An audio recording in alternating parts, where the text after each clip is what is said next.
through the surrounding regions and creating a homogeneous group of believers who all come under one belief. I believe through the Council of Nicaea.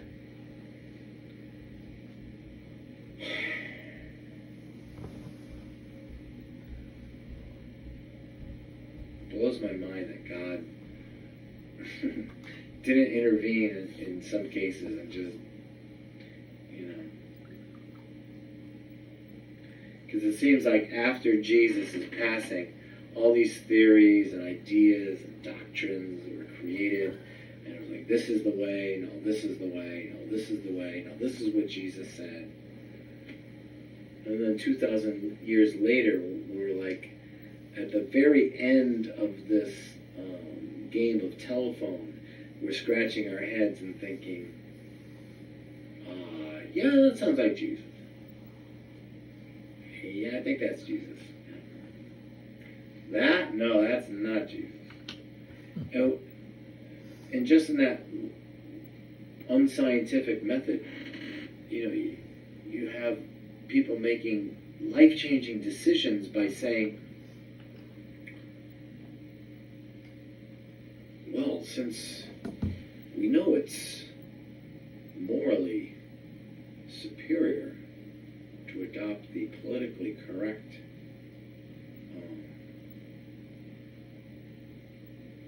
litany of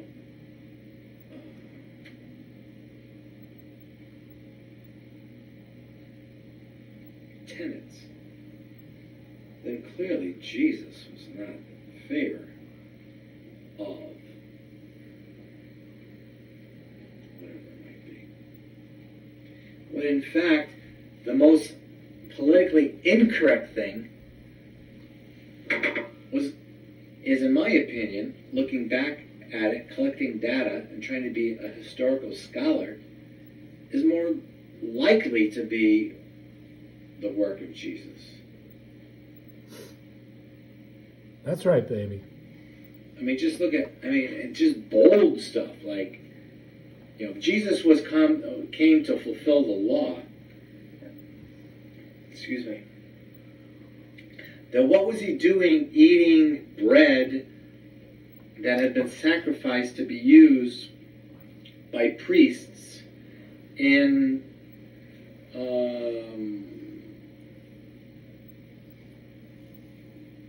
holy ceremonies? And if you're not supposed to do anything on the Sabbath, what's he doing eating, just picking food out of the fields and pulling a donkey out of a ditch because it happened to fall in a ditch on the Sabbath? So it seems to me that if you look historically at the narrative that has been promoted as the gospel of Jesus, it flies in the face of orthodoxy, political correctness, and really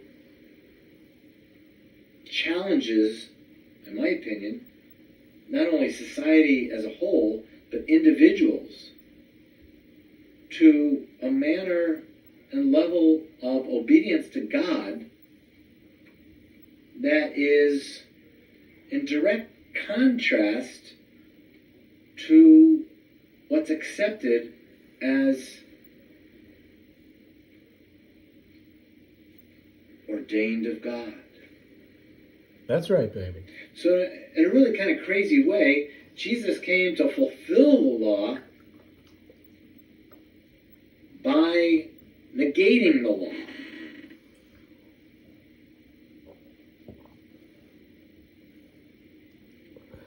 That's my baby. Which sounds insane, right? Not unlike Zen Buddhist masters who beat their students over the head with a stick when they say something that is too intelligent, too logical, too traditional, too predictable, and they're looking for a new thought that is unconnected to their upbringing, their surroundings, their training. Which reminds me that several years back I called this guy, I can't remember his name, he's a biblical scholar, I think his first name is Bruce, at Wesleyan University, and I said to him Bruce Metzger. that I thought that Jesus' words in a big way reminded me of Zen Buddhism in the way that the ideas he was presenting were paradoxical and were challenging the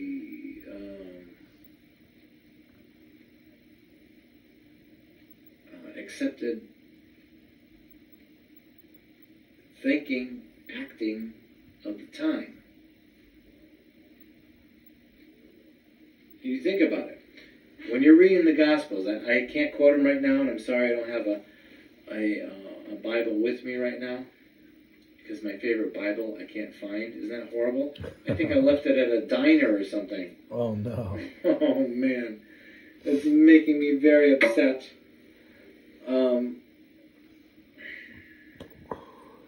But if you look at the Gospels, quite often Jesus is like purposely putting people in a place to consider contrary ideas, and he's presenting it in a way that I've come to give you a new way.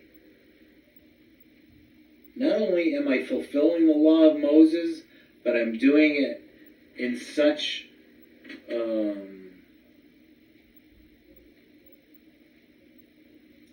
a graceful and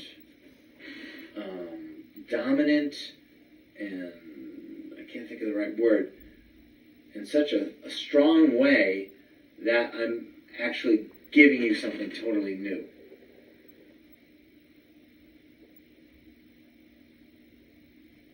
And I think that has a lot to do with his gift to us of thinking differently, acting differently. This is the tradition, so that's what you do. This is what your dad said, so that's what you do. This is what your denomination says, so that's what you do. Jesus instead says, this is the heart, mind, soul, and spirit of God, and I am so in tune with it, you might as well just look at me. If you want to find God and all the mysteries of God, I'm so in tune with the eternal truth, you might as well just look at me. Oh, yeah. And that was so different, a way of looking at things, but yet not in a way of like disparaging Moses, but in a way of like amping up the law of Moses, several degrees. Just so anyway, I came across this guy, Bill Johnson. I think he's really cool. He came out, I think he was influenced by what was going on in Toronto at the time. I think it was mid-90s. When all kinds of different things were happening, different healings, different expressions of being set free in the spirit. It wasn't predictable.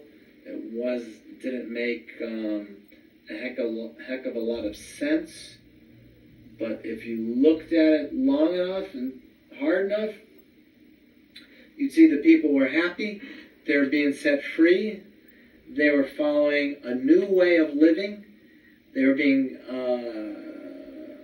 they're finding power and courage to move out of traditional strictures, and based on the power and the anointing and the life and the willingness to face any adversity, based on their experience of new love and life and laughter and exaltation and spirit. That experience, which really can be quantified if you want to study what all went on in the so-called Toronto blessing, can be